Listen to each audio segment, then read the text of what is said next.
This is Problematic Boy with the Problematic Boy YouTube channel. This is an emergency video. I know that I made 13 or 14 hours ago, it's 3 a.m. right now, I made a version 2.0 of Chad Shaker Ignite. I'm not going to delist the video, but that video is not nearly as important as this video. Because this video is going to showcase, it's not a guide, but it's going to showcase for all of this audience a completely brand new Ignite Rehan build. Now I gotta be honest, it was a manic frenzy, and I don't know how I ended up here on this build, but I'm so glad that I did. I don't have a whole lot of memory. Uh, it lasted probably 3 to 5 hours of experimenting and trying out different things. But let me do a demonstration first, as I usually do in these videos. And as usual, this is a T7 blaster. It's in the making, of course. It's not nearly finished. I only had a few hours to transition my Ignite Lord character over to this build. So, unfortunately, in that previous video that I did upload, I said that you could look at Ignite Lord to see what I was doing. That has become a lie, because this is what I'm doing now. Let me explain a few things about this build. This is a unique build. This is a build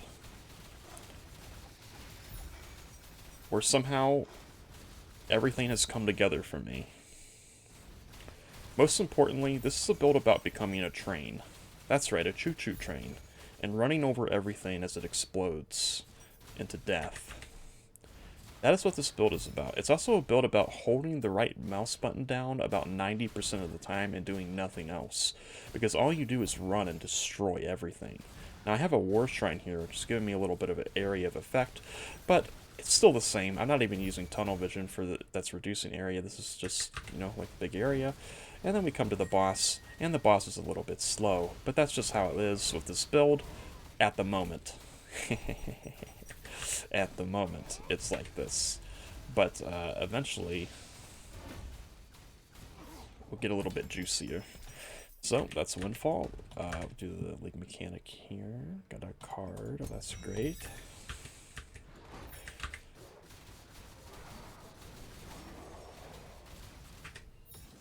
Got a blast. Got a blast. Gotta hold down my button. And you're just holding down the right mouse button, and you have some buffs here. Bloodthirst usually stays on the whole map. And then you have these, your Curse and your Bull's Rage, for when things need a little bit more of that killing power. At the moment, I can do Bride, but it's a little too slow for me at T7, but she's killable. Let's talk about things. Let's talk about things. Let's talk about the build. Let's talk about what I'm doing. And I gotta say, I'm doing it for the love of it, because this build is so fun for me. It's the most fun I've had with the build. It's easily my favorite build that I've played since Torchlight Season 1, when I started playing Torchlight. So I've gone through a lot of builds since Season 1, so this is the big one for me.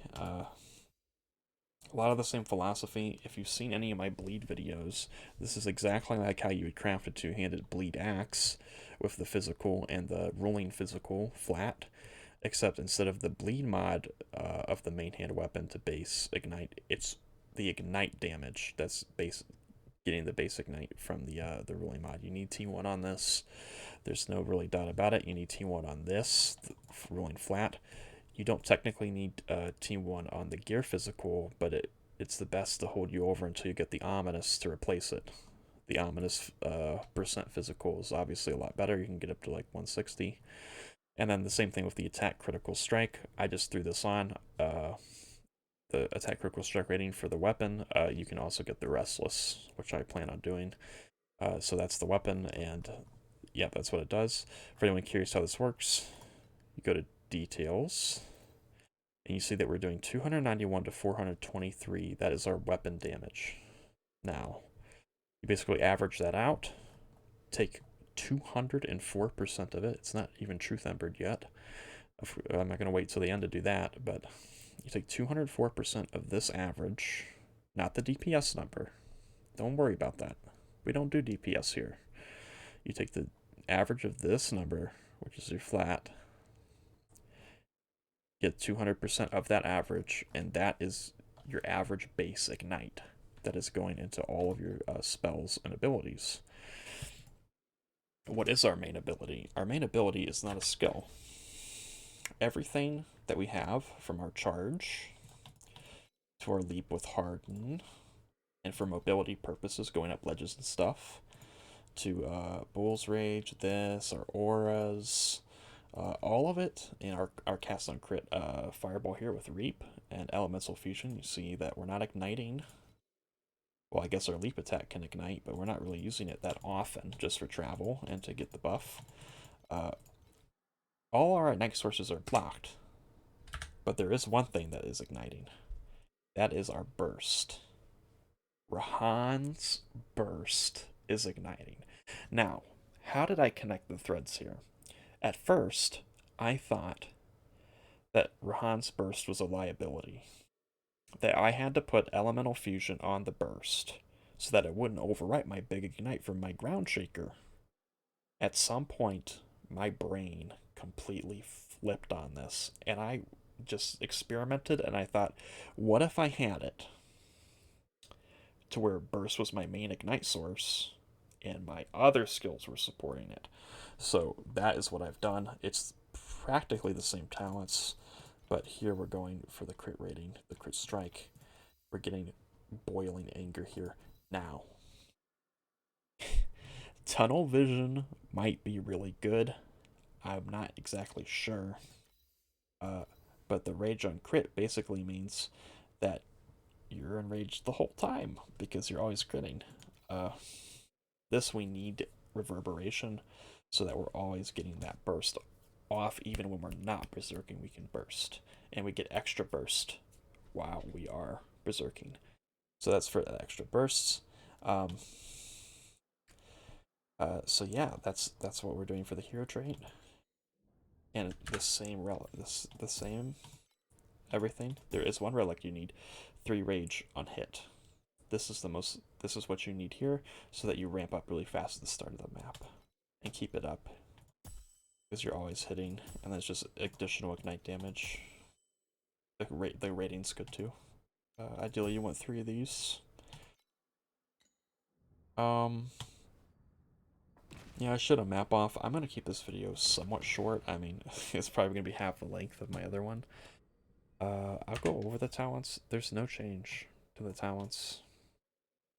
It's exactly the same as I usually do them. What is this?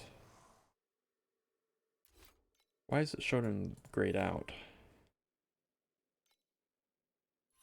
I have heard that grayed out means they're not applying from somebody.